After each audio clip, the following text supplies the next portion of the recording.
अर्थात काही लोकांचं 10 वर्षाच्या टोटलचा फायदा नाही झाला, एवढा फायदा झाला. ज्यांच्या मोनोपॉलीज होत्या, जे अडवणूक करू शकत होते, त्या लोकांना पूर्ण 10 वर्षाच्या फायद्यापेक्षा जास्त 2, 3, 4 महिन्यात फायदा झाला. आपल्याकडे महाराष्ट्र चेंबर ऑफ कॉमर्सचे माजी अध्यक्ष शंतनू भडकमकर सर आपल्यासोबत जोडले गेलेले आहेत. तर मी शंतनू भडकमकर सर यांना विनंती करेन आणि त्यांचं स्वागत करेन. सर तुम्ही आहात शंतनू भडकमकर सर? नमस्कार. हा नमस्कार सर. मागे एटीसीचा हार्ट आहे. हो. स्वागत सर तुमचं. महाराष्ट्र चेंबर ऑफ कॉमर्स ही महाराष्ट्रातली एक अपेक्स इन्स्टिट्यूट आहे मराठी उद्योजक किंवा महाराष्ट्रातल्या उद्योजकांना ऍक्च्युली खरं तर जर सरकारशी कनेक्ट व्हायचं असेल किंवा एक्सपोर्ट करायचं असेल किंवा कोणत्या प्रकारे स्वतःची ग्रोथ करायची असेल तर महाराष्ट्र चेंबर ऑफ कॉमर्सचं सभासद होणं खूप आवश्यक आहे. आम्ही ज्यावेळेला शंतनू भडकमकर सरांना भेटलो त्यावेळी त्यांना आम्ही याची जाणीव करून दिली. आम्ही काही वर्षापूर्वी सभासद झालो आणि त्यानंतर चेंबरचं आणि सरांचं खूप मोठं आम्हाला सहकार्य लाभलं. आमच्या अर्थसंख्येच्या वाटचालीमध्ये शंतनू सरांचं आणि चेंबरचं खूप महत्वाचं योगदान आहे. त्याबद्दल सर तुमचं खूप खूप आभार. तुम्ही आम्हाला एक योग्य वेळेला येऊन योग्य मार्गदर्शन केलं. तर सर मी तुम्हाला असं विचारू इच्छितो की 2020 मध्ये सुद्धा बऱ्याच अडचणी आल्या आणि तुमचा ते इंटरनॅशनल बिझनेस आहे एटीसी कार्गो, तर त्याबद्दल तुम्ही काय सांगाल, कशा प्रकारे अडचणींना ओव्हरकम केला? एक किती वेळात बोलू? एक 10 मिनिटं म्हणजे मी टायमर लावतो त्याप्रमाणे बोलेन. चालेल सर, 10 ते 15 मिनिटं तुम्हाला बोलता येईल. ओके, धन्यवाद अमित. एकतर लॉकडाऊन पासून कदाचित हा माझा 500वा वेबिनार असेल आणि एक समजा व्हिडिओ कॉन्फरन्स धरले तर 1,500 असतील. तर आयुष्य आपलं कसं बदलतं हे मी सांगायला बघतोय, म्हणजे आत्मस्तुती करता नाही सांगत आहे. म्हणजे अमित किंवा सगळे जे मला ओळखतात त्यांना माहिती आहे की मला जर कुठे शोधायचं असेल तर घरी किंवा ऑफिसमध्ये येऊ नये, कारण कायम प्रवास आणि कायम घराबाहेर मीटिंग्स मध्ये आम्ही फिरणारे लोक आहोत आणि आता घरनं बोलतो. तर हा एक मोठं स्थित्यंतर झालंय आपल्या आयुष्यात. आणि लॉकडाऊन पासून एकही दिवस मी घराबाहेर पडलेलो नाही. सगळं घरातलं काम चालू आहे आणि जास्त लोड आलाय कामाचा. तर आणखी एक त्याच्यात एक फरक जो पडलाय तो एक सांगायचा आहे की कॅलिफोर्निया मधल्या एका युनिव्हर्सिटीने, म्हणजे नॉट UCLA, दुसरे सॅक्रामेंटोचे, त्यांनी अभ्यास केला होता की लॉकडाऊन नंतर लोक एकमेकांशी पोलाइट आहेत, जास्त संवेदनाशील झालेत आणि त्यांनी सोशल मीडियाच्या पोस्टचाही अभ्यास केलाय. त्याप्रमाणे सुद्धा लोक एकमेकांशी जास्त चांगलं बोलतायत. तर आपल्याला तोच प्रयत्न ठेवायला पाहिजे. आणि माझी सगळ्यांना विनंती राहील की जो आता अमितने हा जो एक इनिशिएटिव्ह घेतला आहे त्याच्यात लोकांनी अत्यंत कॉन्सन्ट्रेशनने भाग द्यावा आणि जे काय ते एक्स्ट्रा नंतर देतो मग त्याच्यात कॉन्सन्ट्रेशननी दुसरीकडे लक्ष न देता, ज्याला मल्टीटास्किंग म्हणतो ते न करता लक्ष द्यावं. आणि कदाचित एक सगळ्यात मोठं जे लर्निंग आहे ते ह्या प्रकारचं आहे. 2020 मध्ये खूपच त्रास झाला आमच्यासारख्या क्षेत्राला. तर जे दळणवळणावर अवलंबून आहे खूप नुकसान झालं. अर्थात काही लोकांचं 10 वर्षाच्या टोटलचा फायदा नाही झाला, एवढा फायदा झाला. ज्यांच्या मोनोपॉलीज होत्या, जे अडवणूक करू शकत होते, त्या लोकांना पूर्ण 10 वर्षाच्या फायद्यापेक्षा जास्त 2, 3, 4 महिन्यात फायदा झाला. तर अशा दोन टोकाच्या गोष्टी झालेल्या आहेत. पण माझ्या मते 90% लोक तरी भरडले गेलेले आहेत. 90% उद्योगी भरडले गेलेत. आणि काही देशात, आपल्या देशात त्या मनाने बरंच चांगलं आहे, जवळजवळ 20-25% उद्योग बंद आहेत. ते परत चालू होतील की नाही शंका आहे. तर आपण त्या मनाने चांगल्या ठिकाणी आहोत. आपल्याला ह्याच्यात एक लक्ष घालून शिकायला पाहिजे की आता जे घडतंय ते ऑलरेडी घडत होतं. थोडंसं संदर्भाकरता मी पहिल्या थोडा एक डिस्टर्बन्स येतोय. एक उदाहरणार्थ आपण चांगलं शिकतो म्हणून एक मी संदर्भ देऊ इच्छितो की ज्याला आपण फर्स्ट इंडस्ट्रियल रेव्होल्यूशन म्हणतात, की जी 17व्या शतकातली इंडस्ट्रियल रेव्होल्यूशन आहे. तर ती इंडस्ट्रियल रेव्होल्यूशन किंवा औद्योगिक क्रांती जी होती ती मनुष्यबळ किंवा जनावरांचं बळ म्हणजे एनर्जीचा जो स्रोत होता हा माणूस किंवा जनावर होती, घोडा, बैल, हत्ती आजही वापरतो आपण, पण तेव्हा पूर्णतः अवलंबून होतं. त्याला रिप्लेस केलं गेलं इंजिननी आणि ते स्टीम इंजिन पहिलं आलं. ते आल्याबरोबर 2-3 गोष्टी बरोबर त्याच्या आल्या. पण ज्याला आपण पहिलं औद्योगिक क्रांती म्हणतो ही पर्टिक्युलरली एनर्जीचा चेंज आहे. त्याचे 2 स्पिल ओव्हर लोकांना जास्त लक्षात आले. ते म्हणजे मास प्रोडक्शन. मोठ्या प्रमाणावर कुठलाही उद्योग जर होत असेल तर क्षमता 1000 पटीने वाढल्या, दुप्पटीने तिप्पटीने नाही. दुसरं त्याच्यात आलं म्हणजे ऑटोमेशन, ही यांत्रिकता आली, ज्याला स्पिनिंग जेनी म्हणतो. म्हणजे ज्याबरोबर स्टीम इंजिन धरलं जातं तसं स्पिनिंग जेनी धरलं जातं, की ज्यांनी ऑटोमेटेड फॉर्म मध्ये कॉटन टेक्सटाईल आणि हे सगळं चालू झालं. तर तसंच आत्ताची परिस्थिती आहे. We are at the cusp of 4th industrial revolution. 4थी औद्योगिक क्रांती जी म्हणतात ती आत्ता चालू आहे. आणि त्या 4थ्या औद्योगिक क्रांतीला ह्या पॅन्डेमिकनी आणि लॉकडाऊननी ऍक्सलरेट केलंय. जे घडणार होतं ते घडणार होतच, पण जे कदाचित व्हायला 5 वर्ष लागली असती, 2 वर्ष लागली असती, ते काही आठवड्यात घडलं. आणि आत्ताचा सगळा व्यवहार मी जे तुम्हाला सुरुवातीला उदाहरण सांगितलं की मी कायम ऑफिस बाहेर घराबाहेर कायम प्रवास करणारा होतो, ते पूर्ण फक्त घरातनं काम करतोय, इतकं आयुष्य बदललंय. वर्क फ्रॉम होम हे आता नॉर्म होईल, हे अपवाद म्हणून होणार नाही. आणि कुणाला ऑफिसमध्ये यायचंय तर ते अपवाद आहे. आता हे आपण बोलतोय, हे मी पुन्हा सांगतोय की मी गेल्या 2 वर्षापूर्वी जर्मनीत एका कंपनीत गेलो होतो आणि जवळजवळ 10 ते 12 माणसांची कंपनी आमच्या क्षेत्रातली, म्हणजे छोटीच धरायला पाहिजे, 10-12 माणसं पण अति छोटी नाहीये.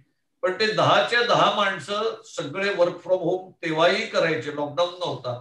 आणि एका बिझनेस सेंटरचा ऍड्रेस देऊन माझ्या मीटिंग करता सगळेजण आलेले होते. आणि ते नुसतं कंपनीच्या साईजवर जाऊ नका, जगातल्या सगळ्या मोठ्या कंपनींशी ते प्रोजेक्टमध्ये कॉम्पिट करतात.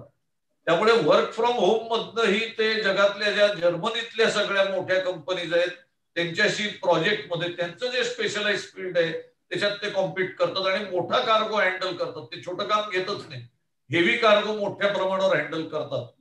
तर आपल्याला ह्याच्यात शिकण्याचं जे आहे ते आपल्याला एक डिनायल मोड मध्ये असतो की नया दौर सिनेमा बहुतेकांनी बघितला असेल की जिकडे आपल्याला असं दाखवतात त्याच्यात की घोडागाडी जिंकते आणि बस हरते. पण ही वास्तविकता आहे का? वास्तविकतेमध्ये तुम्ही स्वतः तुमच्या गावाला स्टेशनवरनं जाताना किंवा एअरपोर्ट किंवा कुठेही जाताना बैलगाडीने जाल का, घोडागाडीने जाईल का? गंमत म्हणून जवळजवळ एक 10-15 वर्षापूर्वी माझ्या मेवण्याच्या गावाला आम्ही 3 दिवसाकरता बैलगाडी भाड्याने घेतली होती आणि त्यांनी चांगली बैलगाडी घेतली होती. त्याच्या गावाजवळच्या सगळे देवळं, सगळे बीच. पहिल्या दिवशी बैलगाडीत बसल्यावर दुसऱ्या दिवशी बसायला कोणीही तयार झालं नाही. कंबर मोडून निघते, डोकंवर आपटतं आणि रात्री घरी गेल्यावर आपल्याला का आपण बैलगाडीचा हट्ट धरला हे कळलं नाही. दुसऱ्या दिवशी गाडीने आपण गेलो. त्यामुळे आपल्याला जो आत्ताच्या कामात जो डिजिटायझेशन येणार आहे, ज्याला 4th इंडस्ट्रियल रेव्होल्युशन म्हणतात, ही खरी डिजिटल रेव्होल्युशन आहे. या डिजिटल रेव्होल्युशनचे अनेक अंग आहेत. त्याच्यामध्ये मशीन लर्निंग आहे, त्याच्यामध्ये आर्टिफिशियल इंटेलिजन्स आहे, पण त्याच्यामध्ये सगळ्यात मोठं जे आहे ज्याचा मोठा परिणाम लोकांवर होणार आहे ते रोबोटिक प्रोसेस ऑटोमेशन आहे. आता रोबोटिक प्रोसेस ऑटोमेशन मध्ये आपल्याला मी मागेही 2 वर्षापूर्वी येऊन त्याचे प्रयोग सांगितले होते की पुण्यात एक आपली शिपिंग लाईनचं ग्लोबल बॅक ऑफिस आहे, त्यांच्याकडे 1000 माणसं होती आणि त्यांचं 3 वर्षात टार्गेट ते 200 लोकांवर आणणं होतं आणि 5 वर्षात 50 लोकांवर आणणं होतं. आणि आता ती टेक्नॉलॉजी इतकी स्वस्त झाली की आम्ही आमच्या ऑफिसमध्ये ती आणायला बघतोय की आम्हाला जे कस्टमरकडनं इनव्हॉइस येतात ते माणूस वाचणार नाही, मशीन वाचणार. आणि आपण मशीनला शिकवत जातो. आणि ह्याच्यात एक मोठा धक्कादायक गोष्ट म्हणजे एका सेमिनारमध्ये सौमित्र दत्त म्हणून एक जगातले याच्यातले सगळ्यात तज्ज्ञ धरले जातात डिजिटल टेक्नॉलॉजी आणि डिजिटल रेव्होल्युशनचे, त्यांनी सांगितलं होतं. आणि ते तुम्ही जर विचार केला, जितका जास्त विचार करायला अंगावर काटा येतो, की माणसाच्या लर्निंगला आणि मेमरीला लिमिट आहे. मशीन लर्निंगला आणि आर्टिफिशियल इंटेलिजन्सला मर्यादा नाहीये, शिकण्याची मर्यादा नाहीये आणि त्याच्या मेमरीची मर्यादा नाहीये आणि स्पीडची मर्यादा नाहीये, कारण ते वाढतच जाणार. आपण आपल्या स्पीडच्या लिमिटला पोहोचलोय, त्यामुळे बरेचसे जॉब जे माणसं करत असतात ते मशीन करायला घेणार आहे. आपल्याला त्याचा फायदा घ्यायला शिकलं पाहिजे. याबरोबरच दुसरं आपल्याला असं दिसतंय की आता युद्धामुळे सगळ्यांना तर ते ड्रोन्स वगैरे सगळ्या टेक्नॉलॉजी दिसत आहेत. सगळ्यात महत्वाचं त्याच्यात काय झालंय तर सेन्सर्स जे असतात ते अत्यंत कार्यक्षम झालेत. त्यामुळे आपली प्रत्येक कामाची पद्धत प्रचंड प्रमाणात बदलत आलेली आहे. आणि आता जसं घराबाहेर न पडता माझं काम प्रचंड प्रमाणात वाढलेलं आहे, आता कमी नाही झालेलं. आणि सगळ्या त्याच्यातला चांगला भाग आहे की घरी इतका वेळ राहिलो असतो तर हाऊस अरेस्ट सारखं वाटलं असतं, तसं वाटत नाहीये. आता मी जगभर संपर्कामध्ये आहे.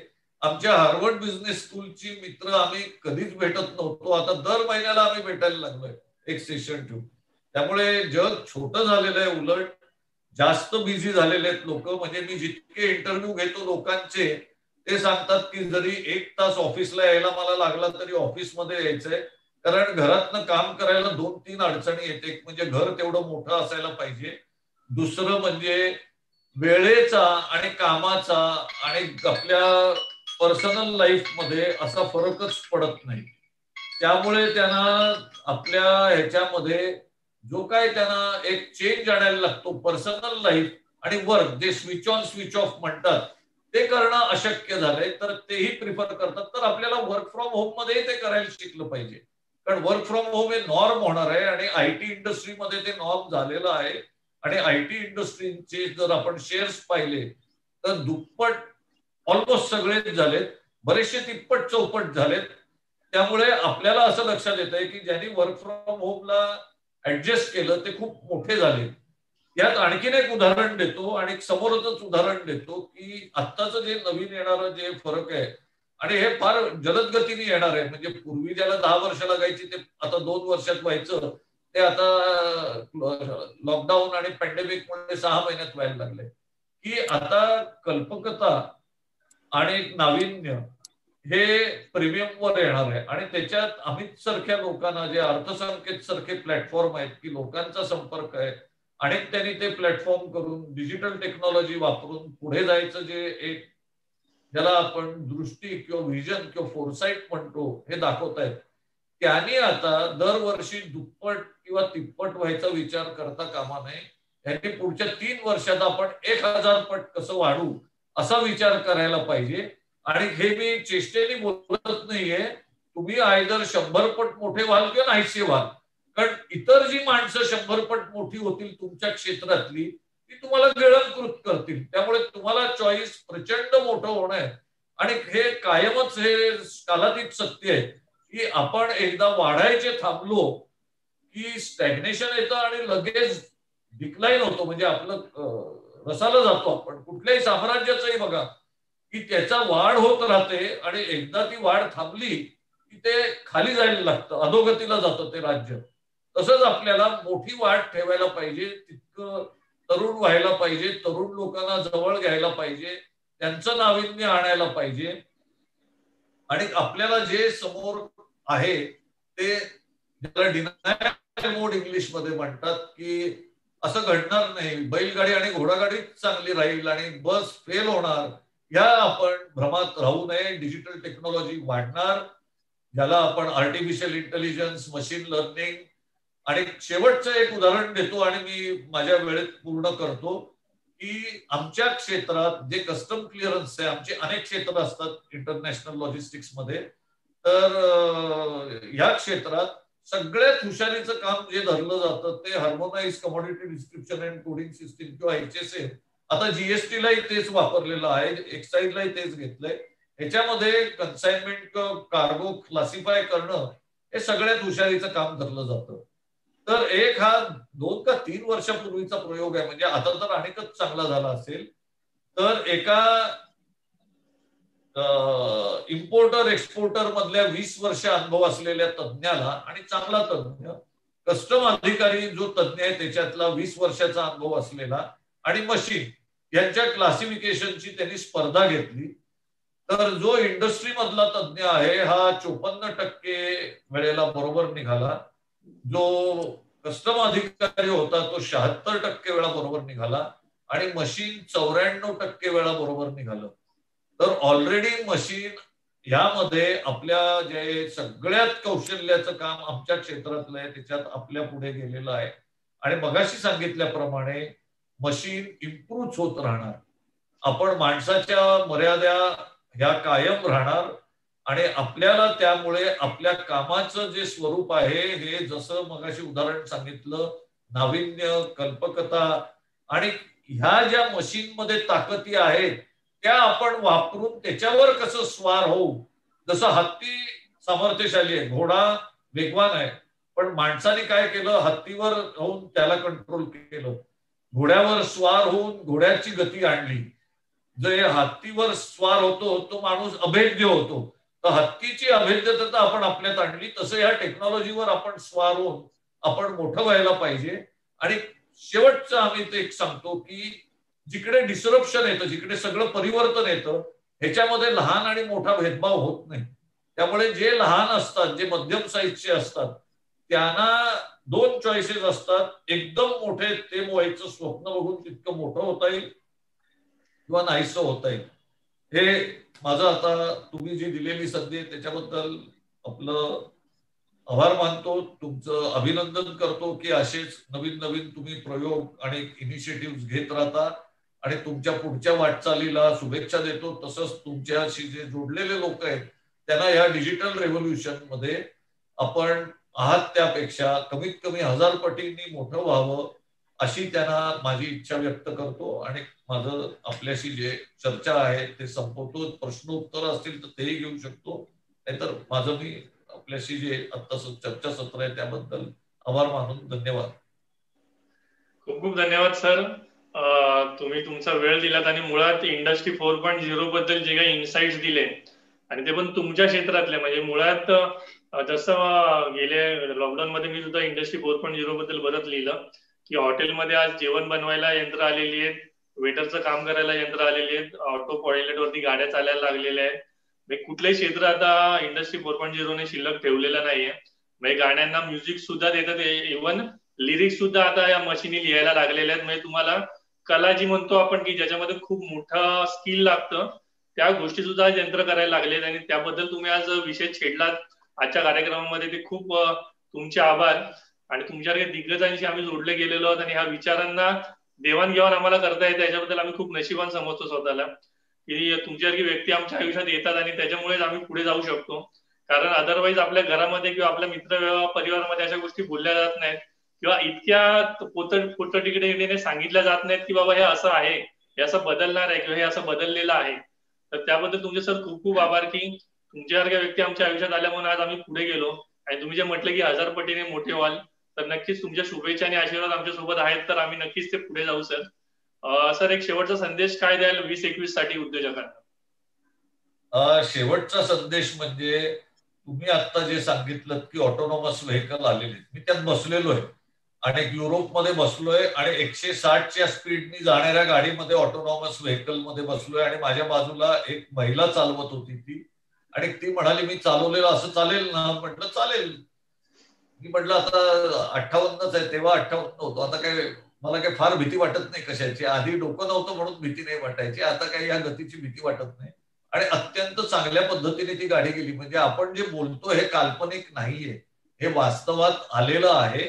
आणि आपण, माझा शेवटचा संदेश आहे, सगळ्यात जास्त मला काळजी जी वाटते ते आपण डिनायल मोड मध्ये राहतो. हे बाहेर आलंय, भारतात येणार नाही. भारतातही येतं, हे यायला अनेक 5-10 वर्ष लागतील. नाही, आणि ज्या वेळेला 5-10 वर्षात येतं त्याच्याकरता आपली आत्ताच तयारी पाहिजे. आणि त्यात मी पुन्हा सांगतो, तुमच्यासारखे लोक जे डिजिटल प्लॅटफॉर्म वापरतायत त्यांना मोठी संधी आहे. आणि जे वापरत नाहीत त्यांनी स्वतः करता डिजिटल प्लॅटफॉर्म तयार करायला पाहिजे. आणि त्यात एकच उदाहरण देतो की ज्यामध्ये भारतीयांचं यश चांगलं आहे. समाव सॉफ्टवेअर मध्ये आपण बॉडी शॉपिंग मध्ये जाऊ, असे इंडियन ब्रँड नाहीयेत फारसे दुर्दैवाने. आपल्याकडे आपण कॉन्ट्रॅक्टर सारखे किंवा याला सब कॉन्ट्रॅक्टर टाईपच आपल्याकडे जास्त काम होतं. स्वतःचे असे ब्रँड कुठलेच नाहीये की सर्च इंजिन भारताच्या नावाने आहे किंवा असं काही नाहीये. पण मोबाईल ऍप्स मध्ये आपले चिकार ऍप्स आहेत आणि आपल्या लोकांनी मोबाईल ऍप्स मध्ये प्रचंड कल्पकता दाखवलेली आहे. तर तशी क्षेत्र शोधणं आणि आपण डिजिटाईज होणं, डिनायल मोड मध्ये न राहता, हा माझा संदेश राहील 2021 करता. धन्यवाद. खूप खूप धन्यवाद सर. खूप चांगलं मार्गदर्शन केलं. तुमचा एक महत्वाचा वेळ दिला आणि जगभरातून जे तुम्ही ज्ञान गोळा केलं होतं गेल्या वर्षभरात, ते एक 10 मिनिटात का होईना थोडक्यात का मांडता येईना ते तुम्ही मांडलेलं आहे. आणि ह्यानंतर सुद्धा हा ज्या वेळेला संपेल व्हिडिओ, त्यानंतर तो सेपरेटली आम्ही तो काढून प्रमोट सुद्धा करणार आहोत. तर हे जे मार्गदर्शन आहे नक्कीच पुढे सुद्धा लोकांना उपयोगी पडेल. आणि तो तुम्ही जो शब्द म्हणताय सारखा डिनायल, तो खरोखर काढून टाकणं आवश्यक आहे ते डिनायल, आणि ऍक्सेप्ट करणं. कारण आपण जर बघितलं 20 वर्षापूर्वी 2000 सालामध्ये, तर आपल्याला अपेक्षा नव्हती की 2020 मध्ये आपण इथे असू. कारण पूर्वीच्या जमान्यात जग खूप स्लो चालायचं. म्हणजे माझा जन्म 1980 सालीच आहे, की मला आठवतं की दिवस, महिने, वर्ष आपलं काही बदलतच नाही. गोष्ट अशा हळूहळू बदलत गेल्या. त्यामुळे त्यावेळेच्या पिढीला इतकी दूरदृष्टी नव्हती की पुढे जाऊन महागाई वाढेल किंवा पुढे जाऊन वेगळी करिअरची दालनं ओपन होतील. आणि आता सुद्धा जे आपण म्हणतो की 20 वर्षात बदल झाले, ते पुढच्या वर्ष, 2 वर्ष, 3 वर्षात होणार आहे. तर हा जो एक दूरदृष्टी तुम्ही जी दिली आज की बदलणार आहे, आणि ती बदललेलं आहे. तुम्ही आता सांगितलं की गाडीतून तुम्ही ती फिरलेला युरोपमध्ये, तुम्ही जगभर फिरता, त्यामुळे तुमचा अनुभव खूप मोठा आहे त्या बाबतीमध्ये. आणि तुम्ही ज्यावेळेला एका अधिकारवाणीने सांगता की हे झालेलं आहे, तर कुठेतरी आता आपल्याला हे स्वीकारावं लागणार आहे की आपल्यातली एक व्यक्ती हे सांगते की झालेलं आहे, त्यांनी स्वतः अनुभव घेतलेला आहे, त्यांच्या व्यवसायाच्या क्षेत्रामध्ये सुद्धा हे अनुभव आलेला आहे. तसंच तुमचं खूप खूप आभार, तुम्ही इथे म्हणजे मार्गदर्शन केलेलं आहे त्याबद्दल. आणि पुन्हा जेव्हा कधी आम्हाला मार्गदर्शन लागेल तुम्हाला नक्कीच आम्ही संपर्क करू. धन्यवाद. शेवटचे 15-20 सेकंद एक महत्वाच्या कल्पना. नक्की सर, 1 मिनिट 2 मिनिट बोललात तरी झालं. बरं. तुमचा एक एक शब्द सर, एक एक शब्द अमृताचा आहे आणि तो खूप आवश्यक आहे आमच्यासाठी. एक आपलं आता भारत सरकारचं जसं आत्मनिर्भर भारत आहे, तसंच एक मोठी संकल्पना मांडली की विश्वगुरु आपण. आणि आपण स्वतःला ज्या वेळेला विश्वगुरु म्हणतो, त्याबरोबर एक त्याच्याबरोबर कॉन्ट्रडिक्शन येतं. आणि ते म्हणजे आपण ग्लोबल बेस्ट प्रॅक्टिसेस कॉपी करायला बघतो, की जगभर चांगलं काय होतंय, चांगलं काय होतंय हे बघून ते आपण इकडे आणायला बघतो. आणि माझं सरकारी अधिकाऱ्यांशी सतत त्याबद्दल संवाद आहे की हे विसंगत आहे की तुम्ही विश्वगुरु होतो आणि तुम्ही दुसरे चांगले काय करतायत करून आपण बघायला पाहिजे. गुरुनी दिशा द्यायची असते. तर आपल्याला जर यापुढे मोठं असेल, व्हायचं असेल, तर लोकांनी चांगलं काय केलंय हे बघून, बाहेरच्या देशात चांगलं काय केलंय हे बघून आपण आज ते करायला घ्यायचं आणि आपण विश्वगुरु होणार, हे तर कधी होणं शक्य नाही. दुसरं याच्यातला महत्वाचा भाग आहे की जे आपण आता यश दुबईचं, सिंगापूरचं बघतो किंवा इतर लोकांनी चांगलं केलेलं बघतो, ती कल्पना त्यांना 15-20 वर्षापूर्वी आलेली असते. त्यांनी ती 10 वर्षापूर्वी अंमलात आणलेली असते आणि गेल्या 10 वर्षात ते उच्च कोटीवर पोचलेले असतात, म्हणून आपल्याला कौतुक वाटतं. पण आता ते दुसऱ्या कल्पना अंमलवून आणलेल्या असतात. म्हणजे त्यांनी ज्या सोडलेल्या कल्पना आहेत, त्यांनी ज्या 20 वर्षापूर्वी विचार केलेला आहे, तो आज आपण ग्लोबल बेस्ट प्रॅक्टिस म्हणून विचार करायला घेणार. ते आपण अंमलात आणायला अनेक 2-4 वर्ष लागणार. म्हणजे आपण जगाच्या बाहेरच राहणार, आपण विश्वगुरु होणार नाही. त्यापेक्षा आपण नवीन गोष्टी तयार घ्यायला पाहिजेत, नवीन गोष्टी रिस्क घ्यायला पाहिजे. धोक्याशिवाय काहीच होत नाही.